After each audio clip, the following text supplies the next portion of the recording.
हमें गुलाम बनाने की कोशिश कर रहे ब्रिटिश लोग जो उनके रास्ते में आए उन्हें मारते हुए आगे बढ़ रहे थे। उन दिनों बेंगलुरु के पास एक छोटे से राज्य पर हमला करके उसे अपने अधीन कर लिया। ब्रिटिश लोग घरों में घुसकर संपत्ति लूट रहे थे और जो विरोध कर रहे थे उन्हें मार रहे थे, शवों को घसीटकर तालाब में फेंक रहे थे और घर में रहने वाली महिलाओं के साथ अत्याचार कर रहे थे। कुछ लोग बचकर भाग गए और उनके पति को फेंके गए तालाब में कूदकर मर गए। इस बात को जानकर मैसूर के शासक सुल्तान ने उस क्षेत्र के पास स्थित नंदी हिल्स नामक पहाड़ी पर, जो बादलों से भी ऊंची थी, ब्रिटिश लोगों को घसीटकर ले जाकर पहाड़ी के किनारे खड़ा कर दिया। फिर अपने घोड़े के पिछले पैरों से उन्हें लात मरवाई, जिससे उनकी जान हवा में ही मिल गई। उनका शरीर 1.3 किलोमीटर गहरी खाई में गिर गया। इस तरह की भयानक मौत से ब्रिटिश लोगों को परिचित कराया। टीपू सुल्तान ने ब्रिटिश लोगों को बहुत परेशान किया। इस टीपू सुल्तान ने उन गोरे साहबों और राज्य के गद्दारों को नंदी हिल्स की ऊंचाई से नीचे धकेलकर भयानक मौत की सज़ा दी जाती थी। उस सज़ा देने के स्थान को अब नंदी हिल्स में टीपू स्टॉप कहा जाता है। यह टीपू स्टॉप नंदी हिल्स का केवल एक हिस्सा है, लेकिन नंदी कोंडा का इतिहास कुछ 1000 साल पहले ही शुरू हो गया था। चोलों के समय में इस स्थान को आनंदगिरी कहा जाता था। बादलों से भी ऊंचा यह स्थान एक प्रसिद्ध पर्यटन स्थल बन गया है। इस प्रसिद्ध स्थान को चोल, होयसला, विजयनगर शासकों और मराठा सुल्तानों ने विकसित किया था और यह नंदी हिल्स एक महान पर्यटन स्थल है। यहाँ स्थित योग नंदीश्वर मंदिर का निर्माण चोलों के समय में किया गया था। बाद में श्री कृष्ण देव राय ने इसे बहुत विकसित किया और 2 कांस्य पदक भी इस मंदिर को समर्पित किए। बाद के समय में कई राजवंशों के राजा इस मंदिर की सेवा में लगे रहे। उन्होंने मंदिर के विकास में अपनी भूमिका निभाई। उस समय किए गए पत्थर के निर्माण आज भी बिना किसी क्षति के स्थिर खड़े हैं। गर्भगृह में स्थित शिवलिंग का निर्माण विजयनगर साम्राज्य के समय में केम्पे गौड़ा के शासनकाल में किया गया था। इस मंदिर परिसर में नवग्रह की प्रतिमाएं भी हैं। यह मंदिर हर दिशा से अद्वितीय शिल्प संपदा के रूप में निर्मित किया गया है।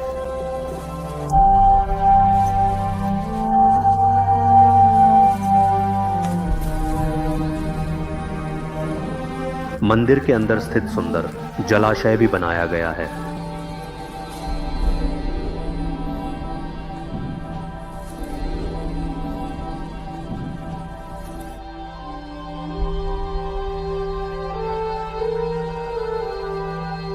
सूर्योदय के समय सूर्य का बादलों के ऊपर से उगना यहाँ की विशेषता डिस्टेन है।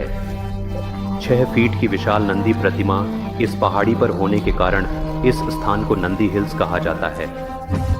नंदी प्रतिमा के पास ब्रह्माश्रम भी यात्रियों के देखने के प्रमुख स्थलों में से एक है। वास्तव में यह एक गुफा है जो प्राकृतिक रूप से बनी हुई गुफा है। अर्कावती नदी का जन्म स्थान। इन नंदी हिल्स की चोटियों से आने वाली जलधाराएं एक बाविकोंडा तक पहुंचती हैं और वहां से होकर एक प्रवाह के रूप में बहती हुई नदी के रूप में आगे बढ़ती है।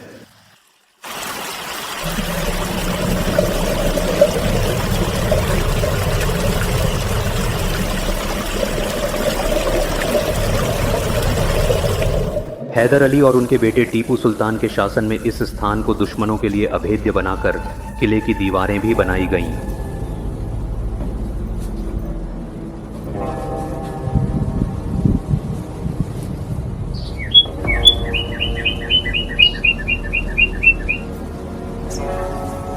टीपू ने गर्मियों में विश्राम के लिए एक आवास भी बनाया। कहा जाता है कि वे अपनी सेना को पहाड़ी के नीचे सुल्तान पेट में ठहराकर यहाँ आकर विश्राम करते थे।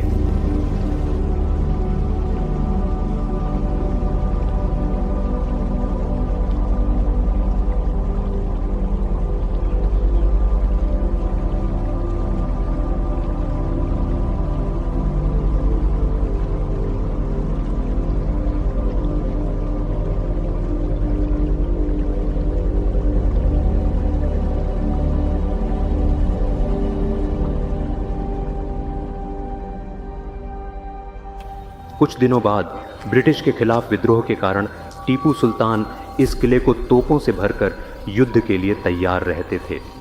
टीपू के शासन में चित्तूर से लेकर इस नंदी हिल्स तक मैसूर राज्य हुआ करता था। उसी समय में अद्भुत अमृत सरोवर नामक एक जलाशय भी दीवान मिर्जा इस्माइल द्वारा बनाया गया था।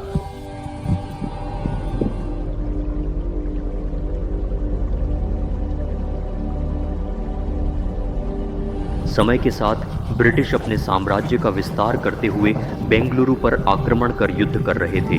उसी समय कुछ अन्य अंग्रेज इस नंदी हिल्स के किले पर पहुंचकर दीवार को तोड़कर अंदर प्रवेश कर गए और टीपू के सेनापति को हराकर इस किले को अपने अधीन कर लिया। 1741 से 1947 में स्वतंत्रता मिलने तक इस क्षेत्र में ब्रिटिश लोगों ने विलासितापूर्ण जीवन बिताया। उन्होंने भी इस क्षेत्र का काफ़ी विकास किया। यूरोप से कई दुर्लभ पौधों को लाकर इस क्षेत्र को वनस्पतियों से समृद्ध किया।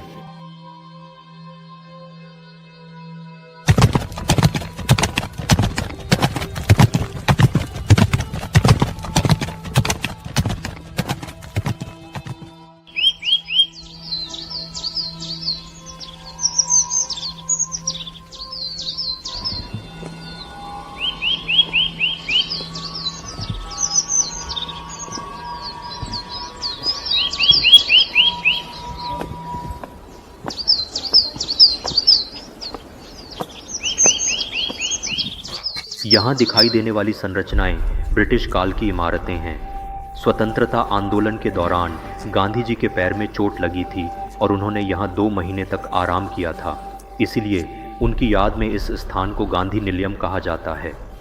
इसके अलावा जवाहरलाल नेहरू और एलिजाबेथ ने भी इस स्थान का दौरा किया था।